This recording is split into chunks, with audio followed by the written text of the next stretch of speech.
Man, there's something right here like this right here. This nice, man. This living right here. All off of these books, writing books. This man living like this right here, man. House big as a mother. No, he got a butler, a maid, somebody to make sandwiches for him. Man, it must be nice to live like this. I'll take me a picture in front of her like this right here. I'm talking about this. Man, I'll tell you, man. If I had something like this right here, the whole family coming over. Everybody coming over. Big barbecue on me. Family reunion or class reunion. Everybody come to my spot. All these steps you gotta walk up just to get up here. Gotta walk all these steps just to get up. Man, this man living right here. This living right here. I ain't gonna lie, this living right here. Big doors that open 2 ways like that right there.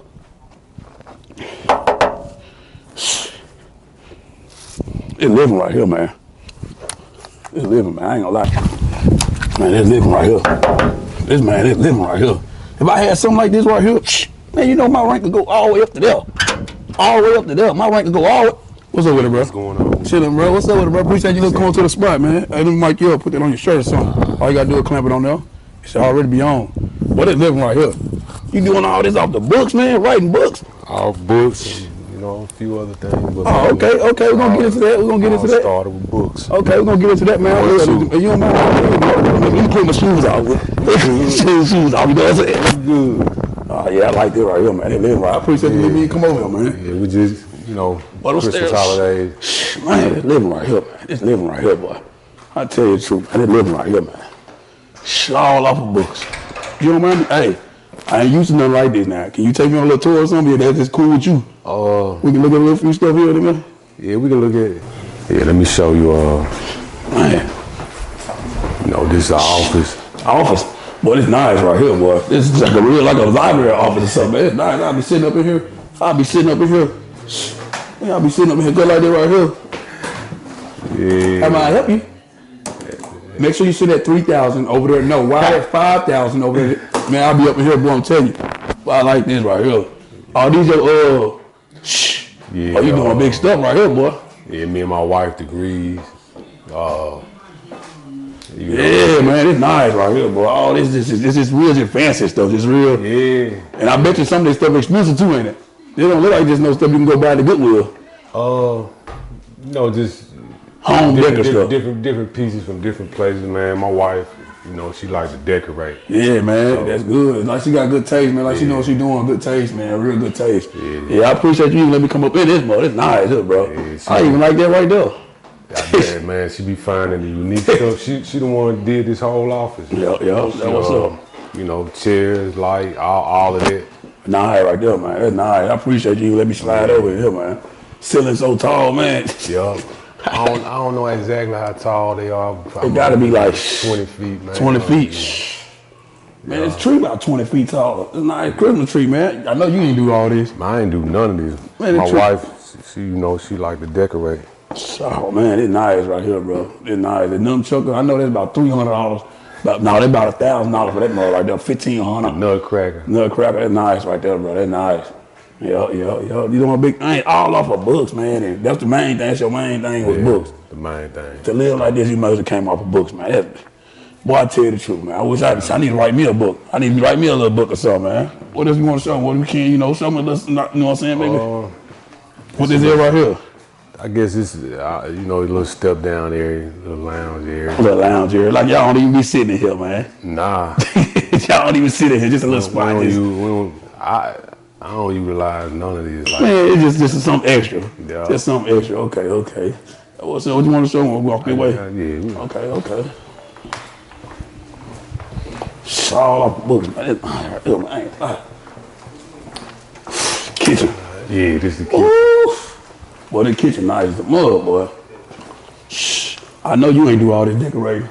No man decorating this nice. Ain't no man decorating this nice. None of them. You know, my mind I wouldn't even know how to put it together. Ain't no man decorating this nice right here, bro. It's nice right here, boy. Yeah. This is the living room. Yeah, this like the family room. Family room. Yeah, you got the like sunroom down here. Sunroom. Okay. Yeah, this nice right here, bro. It's nice right here. I ain't gonna lie, it's nice. This is sunroom, you know. Sunroom. Well, how many rooms you got in this motherfucker? Oh man, it's nice right here, bro. It's nice. Then you got the pool back here. Got the pool back here. I can't swim, but I still want to check it out though. How you walk out? You walk out this way? How we can walk out? We can walk out. You gotta walk out the other way. He got another way he want to take me. He want to take me through this way. He got other ways. He can go that way. He can go that way. You know, there's different ways you go out. You know what I'm saying? I can go out this way. We can go out that way. You know, just different ways. You got my show on TV. Oh yeah. You can sit out here watching. You can watch Bad Boys on the TV. I just want to sit out here. I want to sit out here and just. You know what I'm saying? Just watch me a little man. Someone watching the pool. To my daughter. She be chilling out here all the time, my youngest daughter. Yeah, this her spot. It's nice right there, boy. It's nice right here, man. I ain't gonna lie, they living right here, boy. All off of books, man. Yeah, all off books, man. That was the start of it all. That was the start of it all, with the books. Yeah. You know, you just come out here, just relax. Yeah, got the bar. TV. Got a bar?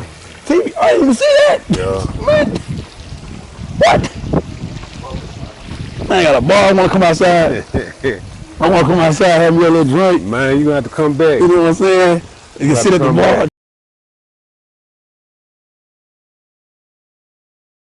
Yeah.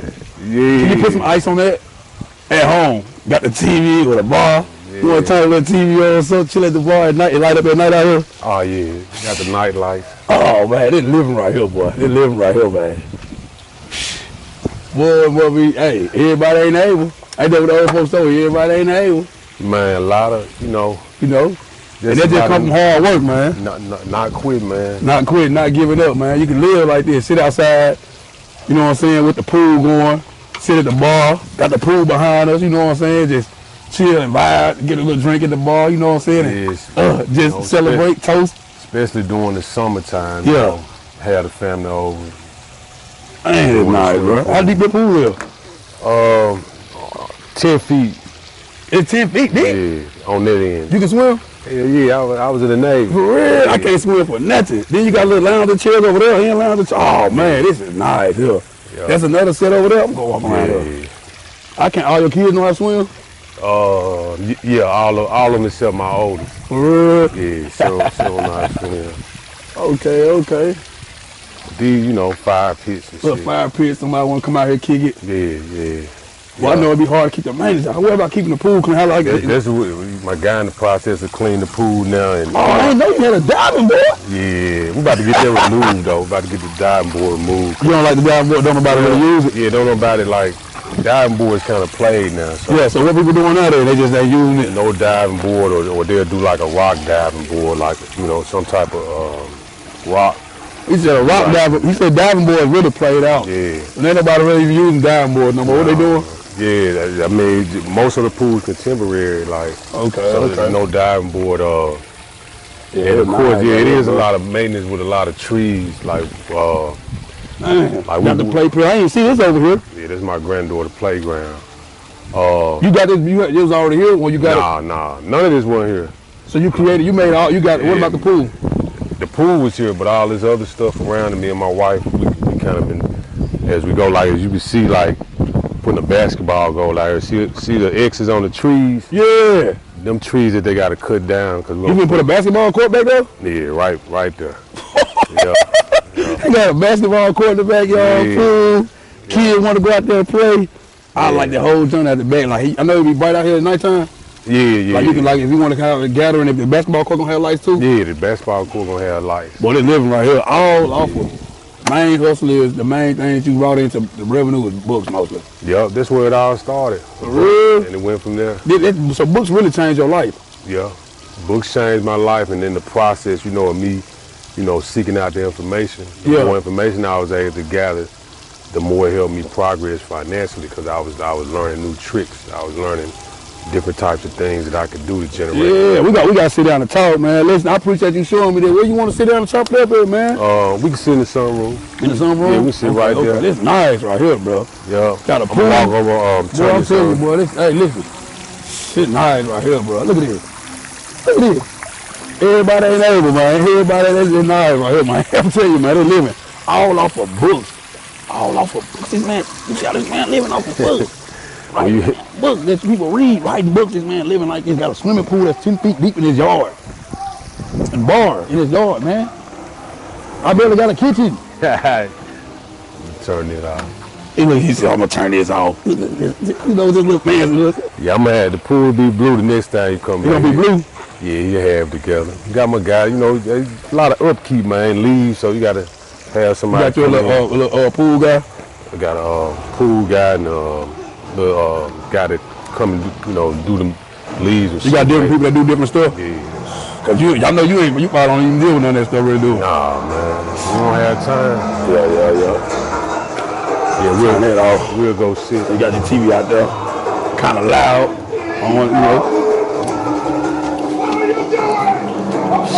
Man. It's not like I told you, man.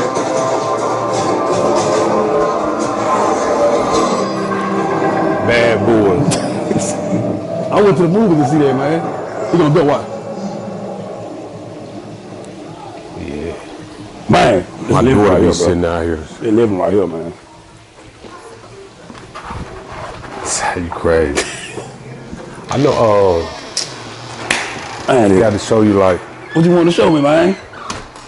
What you want to show me? Sometimes, this kind of little spot. Little spot, you got another little spot? This man got another spot. You got another spot? Yeah. What is it right here? The game room, shoot pool, watch TV. Chill, he say got chill room. Look at say chill room up there, man. This man say, this what it is right here, the chill room. Yeah, so. It's nice right here. Then what all this? You got an arcade game over there, man? Yeah, you got 2 arcades, jukebox. Jukebox, 2 arcades. Yeah. Man, it's nice right here, bro. Yeah, I would have taken you in a movie room. My daughter, she got this. So well, I'm telling you, Bobby. Yeah, everybody gotta have the Miss Pat. Gotta have that right there in that other brother. Well, you doing big stuff, man. It's nice right here, Bobby. You just got so many spots you can chill at in this world, man. You just you know what I'm saying? You can just chill, bro. You just vibe out, just different movie. I want to watch this in this room today. Tomorrow I'm gonna chill in the other room, watch the movie over there. Yeah, that's what it's all about, man. Working hard, grinding hard, live like this, bro. Hey, listen, for y'all that's watching this video, bro, I'm inspired. I've been doing content for a while. I done went to numerous houses, bro. This right here, and just off what he does, I never seen too many people that's living like this off of books, bro. This is my first time meeting, so I'm gonna tell you, bro. No doubt. You amaze me. Your spot is magnificent. How you living? Yo, come up, bro. I ain't gonna lie. This really motivated me. You know what I'm saying? To go harder, to grind harder, bro. This is living right here, for sure, for sure. This man got a game room. He said he got a movie room. Yeah. The pool in the backyard that's 10 feet deep. Come on, man. That's crazy, bro. But yeah, we're finna sit down, bro, and let's go over some stuff and whatnot, you know. Matter of fact, let me get one game with the Texas Gym. Come over real quick. Let me get one. Let me show you how cold I used to be. Let me show you how cold I used to be. Come over here real quick, man. Come on, let me show you how cold I used to be at this. Let me show you how cold I used to be at this real quick. Let me get one round in. Let me get one round in. So we ain't got. Let me show you something real quick. How long you last? Let me show you something real quick. Let me show you something real quick. Why you do this? Wait for your time. Look at that. Where you going? Where you going? Man, listen, bro. Listen, I got a little rusty. I used to play this back in the day. You got a little rust. Come on, bro. The sun was in my eye. That is nice, right? Where we going now, man? We're going to go sit down. We going to sit there and talk. Go in the sunroom. Sunroom? We're going to go in the sunroom. I forgot what room that is. It's nice right here. Hey, it's Big Mouth Jerry, and I'm here with Corey P. Smith. Okay. Hey, listen, man. This guy right here just took me on a tour around this house. And when I say this house is like, listen, just look behind me. When I say this house is nice, this house is nice. I'm talking about from the top to the bottom, from the entrance to the outro. And to live like this, I wanted to ask you, how are you living like this? What do you do for a living? To live like this. I say it all started with me publishing my first book back in 2004. And then it kind of took off from there because during the process of me doing research for my books, I was gathering information about the banking industry, the credit industry, and that just enabled me to discover new ways to generate income by virtue of credit.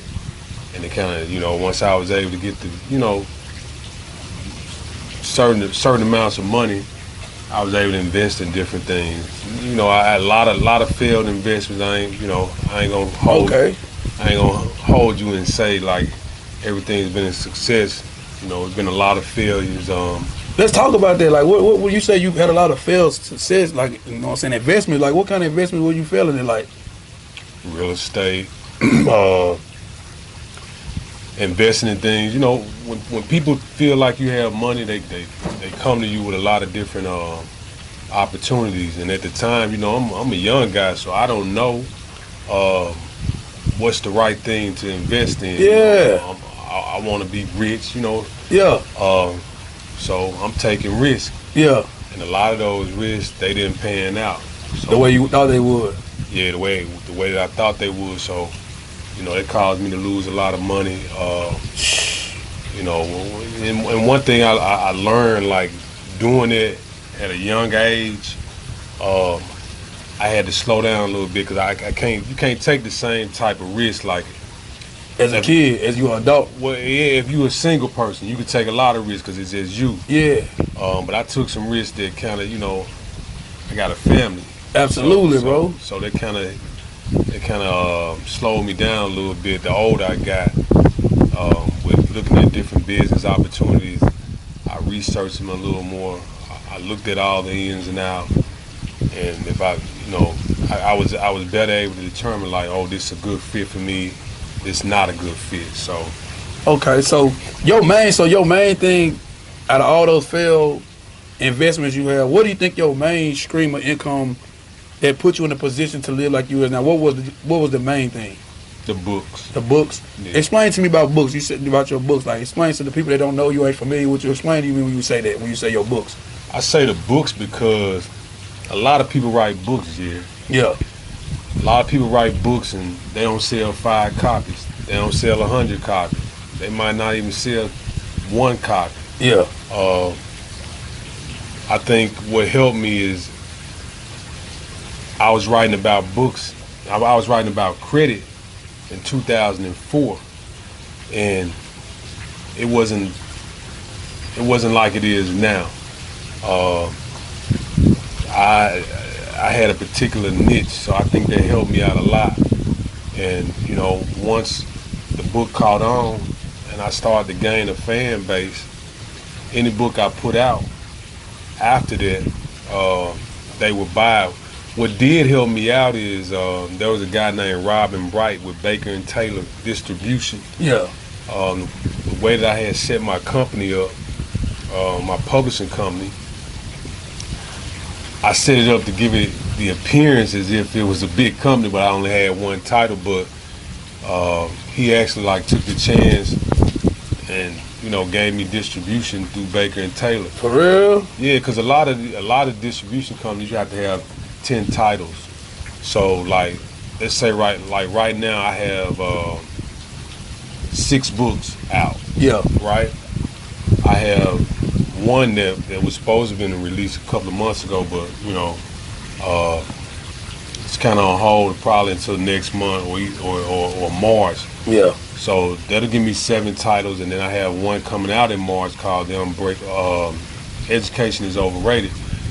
But what a lot of people don't know, I do have other books out on Amazon or through Baker and Taylor. They just not under my name. Under your name, okay. Right, yeah. So it's under somebody else's. Yeah, I almost say like a ghostwriter, so to speak. A ghostwriter, okay. Like it might be a book out there that I wrote, but the author is. It's somebody else. So you write books for people too. Yeah, I wrote a few for people.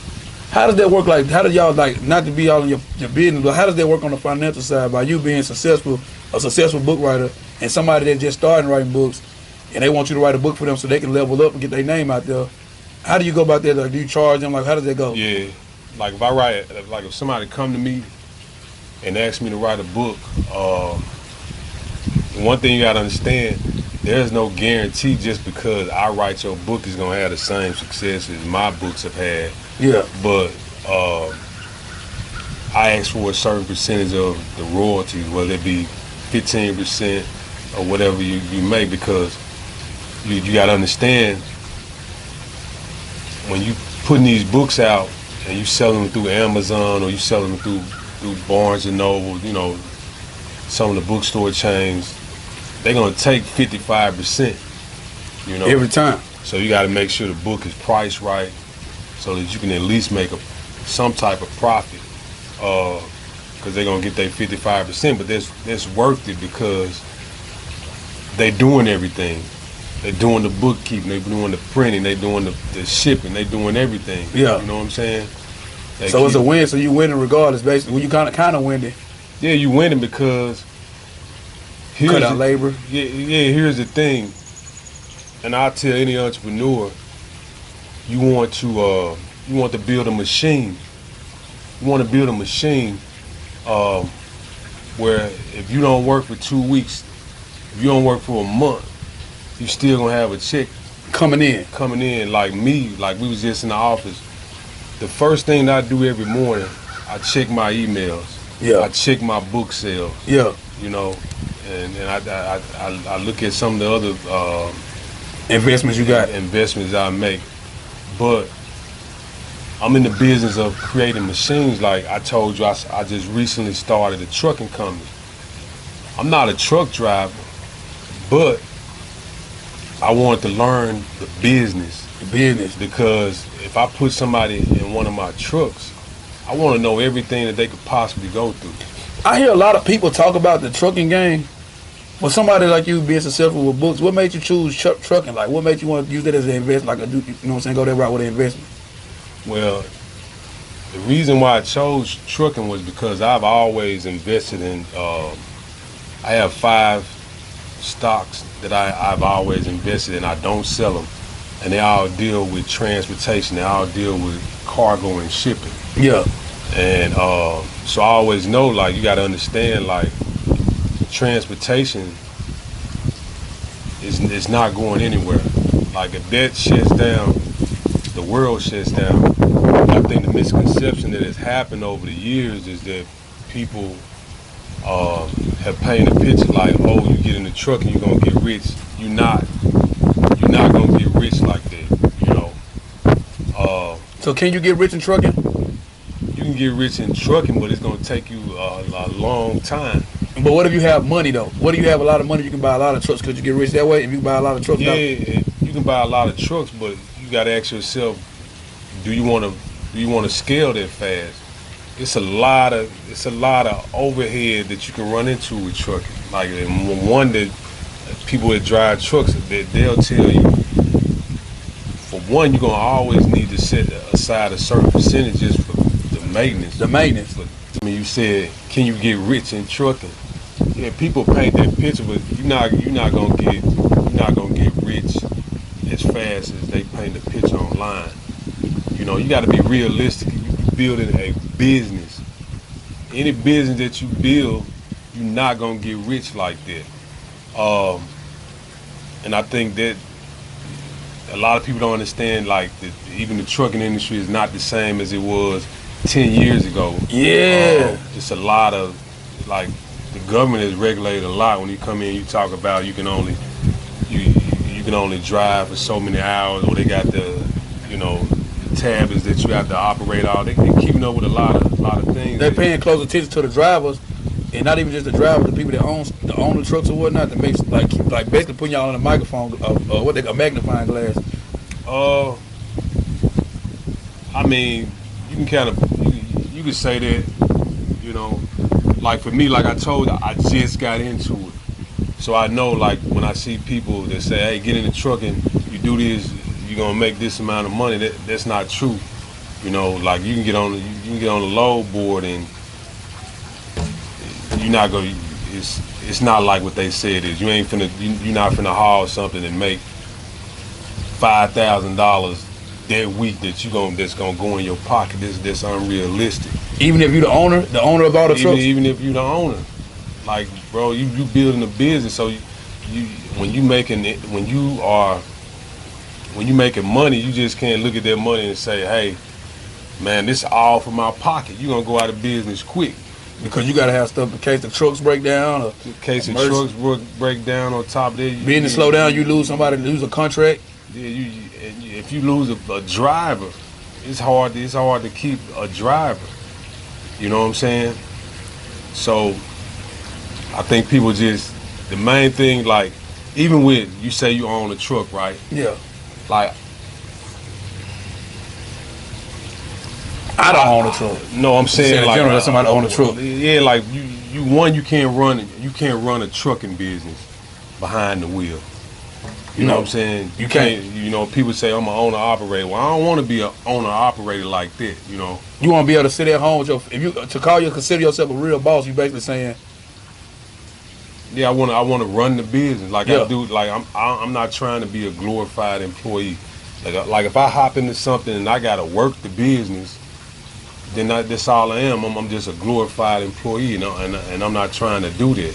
Like you don't like. You say you get up in the morning, you get your orange juice, you go to your computer and you check stuff and you go back to doing what you were doing. Right. I mean, it's not like anything that I'm doing in my life now. I'm doing it by choice. I'm not doing it by force. We talk about when you see guys that, man, I'm rich, like, and this is no knock to nobody, because I seen some of your other videos, like, yeah. I'm not the type of guy, I was once that guy that you're gonna see with the jewelry on or the cars. I did all that. And one thing people have to realize when they trying to make money, like, there's gonna come a point in time where everything has a stalling point, where you're not gonna make the same amount of money. So when that happens, what do you do then? Yeah. But you gotta think about a lot of people that interview you younger than you too, though. Yeah, and they'll so like, I'm younger, so I ain't gonna lie, I'm finna buy me some jewelry, you know. I ain't gonna even lie, I'm just, hey, I'm doing my thing, now I'm finna buy me some jewelry, you know. But you know, you can't say when you was y'all age, you want, you know. Yeah, that's why I said I did, you know? but you would start to figure out the older you get. Yeah. Like, okay, what's important? Like, I had all that jewelry, and when it came time to sell it, you know, it losing value. Yeah. One of those guys spoke on that in his interview. He was like, the jewelry doesn't have any more value to it like it used to or whatnot. Yeah, I mean, I sold my jewelry to a place here in Memphis called Metnacow. Yeah. And they, you know, but they didn't give me what I actually paid for it. You know what I'm saying? I took a loss on it.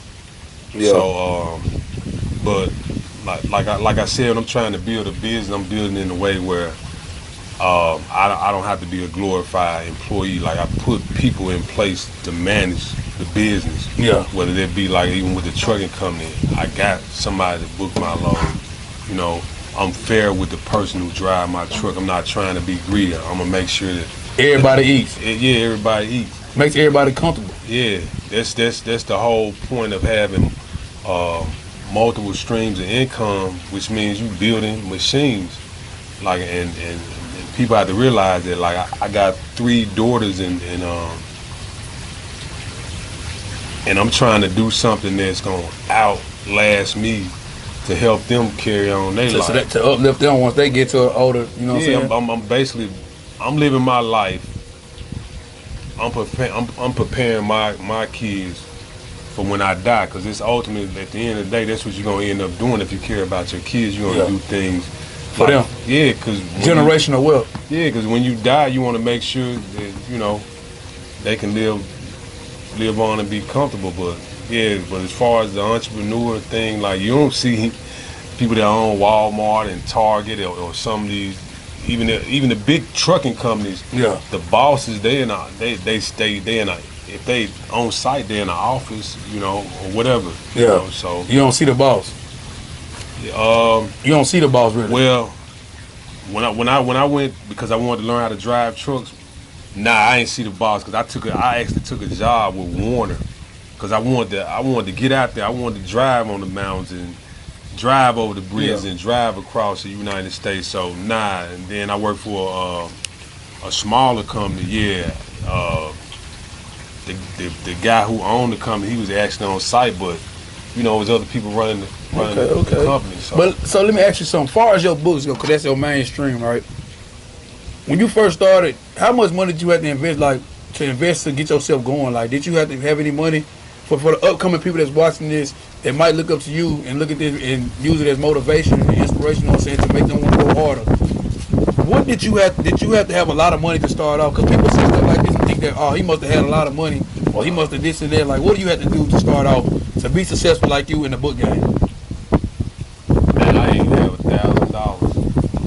The first book that I wrote, How to Outsmart the Credit Bureaus, I was going to Kinko because I didn't know. Yeah. So I was going to Kinko's, having them print the book up for me, you know, staple it, you know, because I ain't know, like, man, how do I get to having a book actually packaged with a cover and binding and all that? Yeah.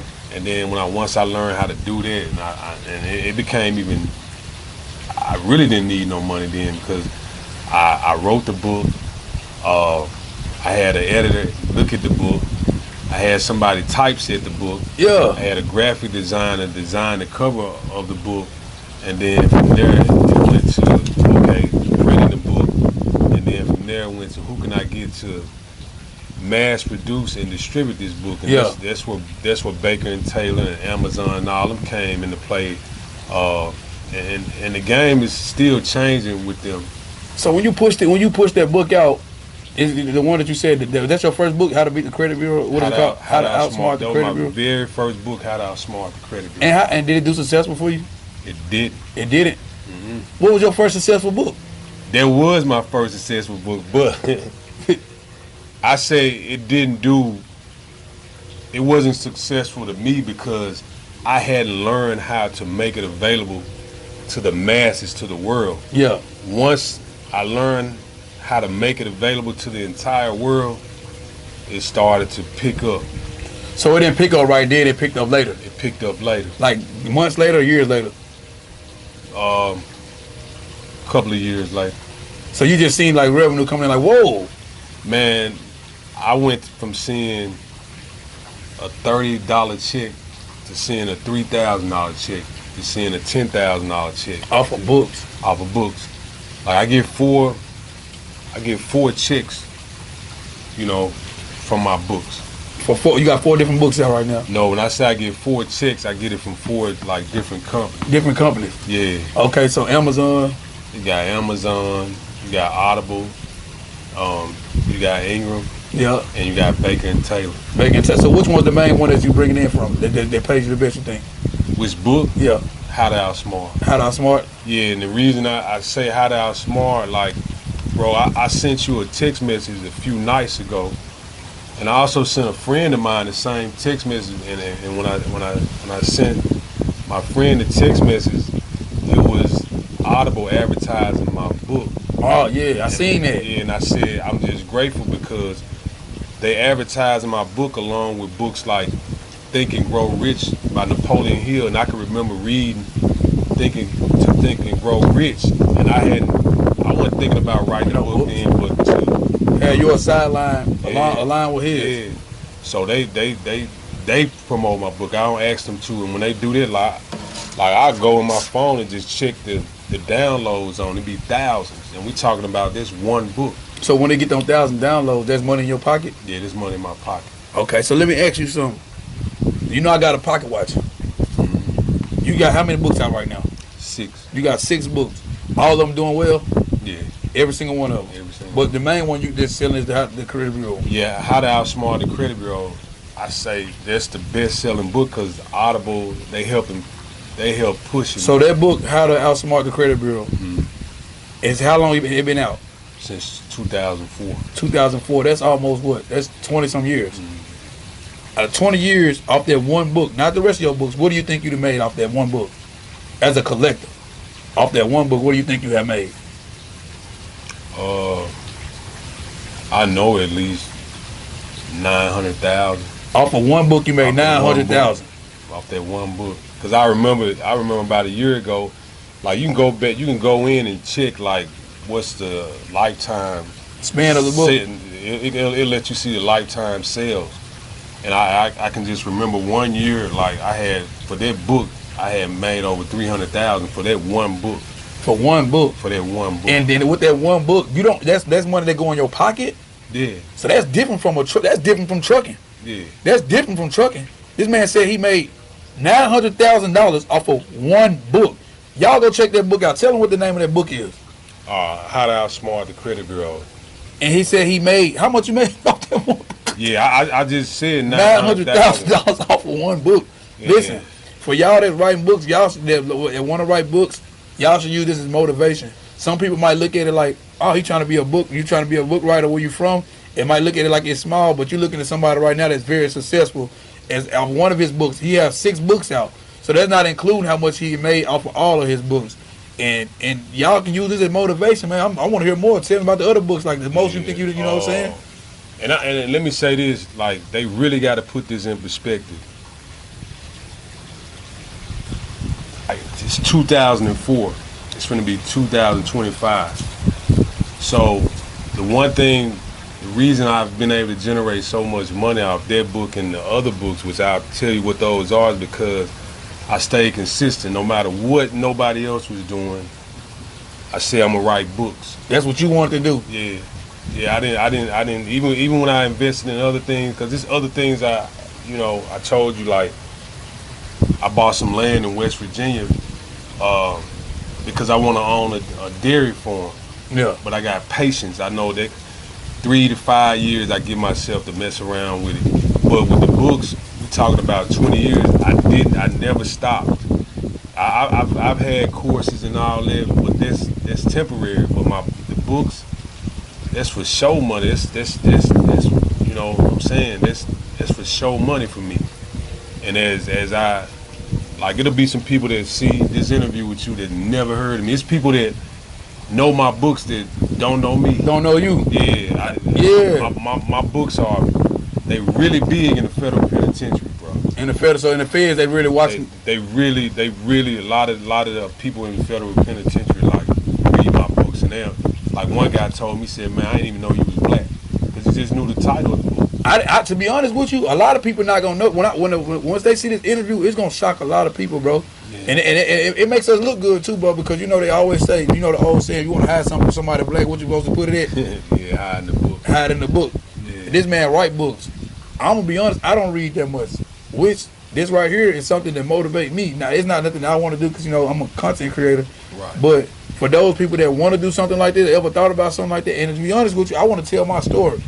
And I think that by me being who I am, I can have somebody like you to put my story out there. I don't know the first step of writing a book, but I would love to tell people my story, my life story, or what I've been to, you know what I'm saying, to be where I started to where I'm at now, you know what I'm saying, and put it in a book. I think it'll sell. That'll be another stream of income for me.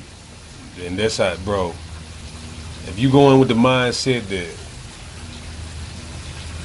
I'm gonna sell, like, if I took you in my bedroom, which we didn't do, like I can show you, like this morning, like I write down like certain goals that I'm gonna say it to myself over and over and over and over again. Like even like you talk about this house, like I've had many houses, you know, before this, but before any house I always envision like what I want that house to look like. Yeah, even on the inside, even if I like there's some furniture I'm already picturing it in my head. And you gotta do the same thing when you talk about like I told you the other night, I said I'm putting this book out. I said the education is overrated. It's going to be a bestseller, I guarantee it.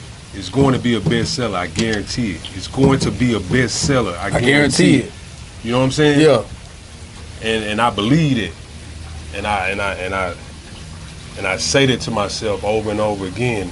So like when you say that about your book, you know, man, we don't have to, I'm not the richest person in the world. Yeah. But I'm comfortable. We're comfortable. Yeah, and so my life compared to somebody that might have 50 million in the bank is just as good. Yeah. Because it's nothing that they can't, you wake up every morning? Yeah. If they go somewhere, I can go there. I got my passport. Like I ain't gotta do nothing, you know, I'm happy. Yeah. You know what I'm saying? You content with your life. Yeah. Because a lot of people look at other people's lifestyle, they might look at your lifestyle and my lifestyle and feel like, oh man, I want that. They want what you got. Yeah. Instead of wanting what they want for themselves. Like we all want to live comfortable, but just because I see you, you might get a new Rolls Royce truck. And I think, man, I'm on me one because you got one. Yeah. And I might not even like Rolls Royce trucks, but people be like that just because they see you with it, they want it. Yeah. You know? Yeah, you get the Rolls Royce truck, man, after a year, like damn, like. Oh, you had a Rolls Royce before? Yeah, I had a Rolls Royce. Yeah, that's what you asked me to. Yeah, cause I went on your. I said, man, he had an all black Rolls Royce. Yeah. Thought it was. That's that was over 10 years ago. Oh, you been doing a Rolls Royce? Yeah, I had did all. It's like not, you know, the cars over there. Like, bro, I drive those cars you see over there. This is my wife's, my daughter. Like, I'm simple now. Yeah. Like I always tell people, I'm simple. You simple. Yeah, because you know. Like they telling me, like, I'm gonna be honest with you. I never been a jewelry type. They're like, bro, you solidified. Why you ain't got no chain? You know, like that's your stamp. You get your kit. And I can get you. I can afford jewelry. You know, that's nothing. You know what I'm saying? I bring the revenue. I can buy jewelry. Right. I just don't care about it. But I'm gonna get me. I'm just gonna go ahead and do it. I might not even wear it. I got watches and stuff that I don't even wear. And that's why I said boil down. I have this thing I always say. You know how people say, if I ask you, knowledge is what? Power. And I say knowledge is not power. Knowledge is only powerful when it remains a secret. Yeah. Because guess what? If I learn if I got the same knowledge that you got, then he got it, then 10 million other people got it. It don't have no power. It don't have no value because you know everybody knows it. Yeah, and that's the internet. The world takes it in, chews it up, spits it out. It has no more value, and that's how that's how you have to look at, like, talk about the jewelry. Like, let me ask you this: you can go spend $30,000 on a chain. But if I told you, hey, bro, go buy some stock, go buy some stock in cargo shipping or because I can't be flamboyant with that, I don't want to do that. That's right. That's basically what you're saying. Like, since they can't be flamboyant with it, because the world, when you pop outside, people don't know that they don't know that you just invested $30,000 stock, but they see a $30,000 chain on you, draws attention. Yeah, me, I know I don't want that kind of attention, but you gotta. Like I told you, there's gonna be, even when you see these rappers or athletes, there's gonna be a period in your life where it's gonna slow down. Yeah. And you gotta be prepared for those moments. Those hardships. Yeah. They call them hardships, rainy days. Yeah. So, you know, that $30,000 that you spend on a chain, or that $200,000 that you spend on a car. You might try to hurry up and sell it. You can't even sell it for that. Yeah. Yeah. Let me have my fun. I'm buying me a chain. Yeah. Look, I'm buying me a chain. I gotta buy me a chain, man. I gotta buy me a chain. I ain't gonna knock you because I'm still young. You know what I'm saying? I'm touching money now. You know what I'm saying? I'm better at a higher point in life than what I was, and I deserve. You know, when you first started getting a little money, that's what we work hard for too. Though, you know, I got kids. You know, I got 2 kids. Well, I got a newborn. I got a 12-year-old daughter. That we work hard for. You know what I'm saying? Sometimes, like, somebody like me that never had nothing, I deserve to go buy me something nice here and there. You know what I'm saying? My dad always told me, you don't work hard just to work. You know what I'm saying? I grind hard, you know, I should be able to buy me a trophy. Just like some people might look at your house. You don't need no big old house like this. What you need that big old house for? You gonna hear that. You know what I'm saying? Yeah, you gonna hear that. But you deserve it. Ain't that you work hard for to have nice stuff. Right. You know? Right. You definitely gonna hear that, and then you know, but at the end of the day, what you need all these cars for? What you need that jewelry for? What you need, you know? I feel like if you work hard for something and you can maintain your lifestyle and you can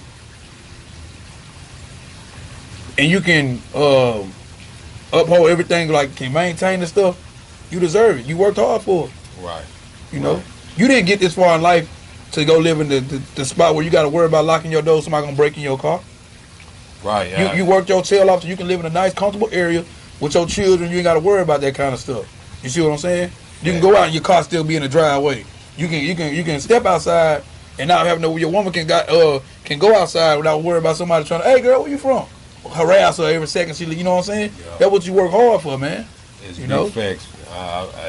And I've always been deliberate about where I want to live because I had those things in mind, because where you live affects you, even your emotion. Like, yeah, you stayed in, and I don't be want to like downplay. But if I stayed in Fraser, it ain't the same me waking up every morning over like I wake up here, I'm happy, I'm motivated. You happy, motivated. But if I wake up and around people that don't get up every day with the same mindset you got, like your neighbor, they wake up every day. You probably see them leaving out their yard going to work every day.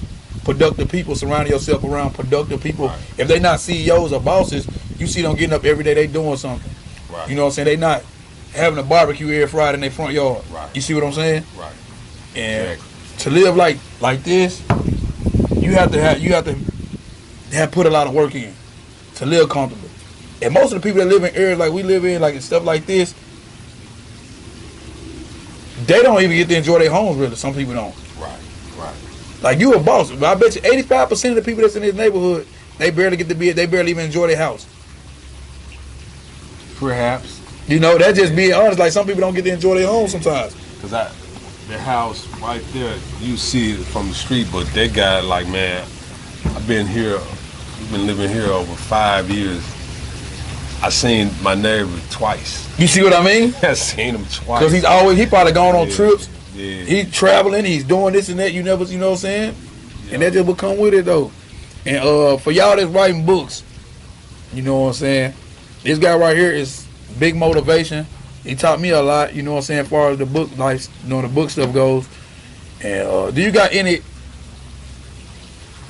game you want to give to people that's trying to come up and do what you do when they watch this interview and they see that they, you know what I'm saying? I mean, for anybody that's trying to be an entrepreneur, I would just say the number one thing is you can't quit. You can't quit no matter what. The second thing is you can't give a damn about what people say about you. You know what I'm saying? Yeah. The third thing, you gotta stay focused. You gotta stay focused.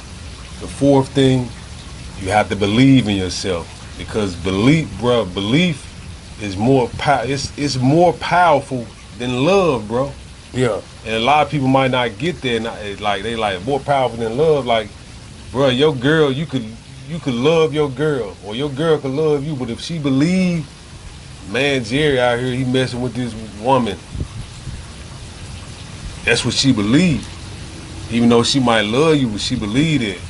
So those four things, like, you know, you just got to keep it. That's what I kept in mind, because, hey, I don't know if I can curse on here or not. Not really. I'll try not to. But like,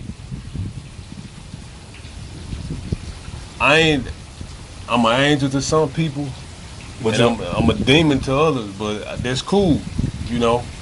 That's cool, because their opinions don't matter. All right, so let me ask you something, because while I'm elevating and leveling up, you know, did you lose a lot of family relationships with family members and friends throughout your success of becoming elevating up to the level you at? Yeah, I definitely lost a lot of friends.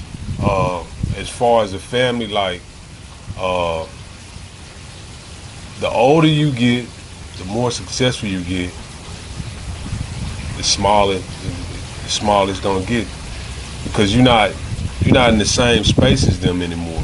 Like, and that's just a fact of life. Like, ain't nothing you can do about it. You're gonna lose friends.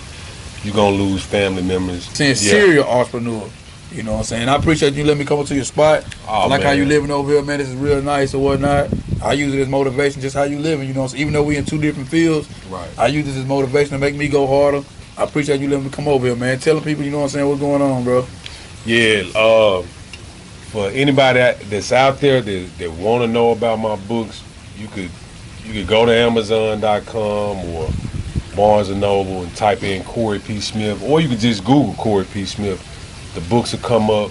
The 6 books that I have actively available right now is How to Outsmart the Credit Bureaus, Conspiracy of Credit, The Unbreakable Laws of Business Credit, The Game of Credit, Credit is for Poor People, and The Credit Dictionary.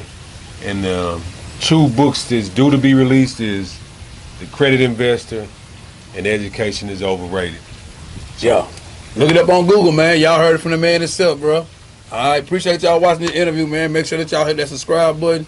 Put some comments, you know what I'm saying, however you feeling. Put some comments under there, like it.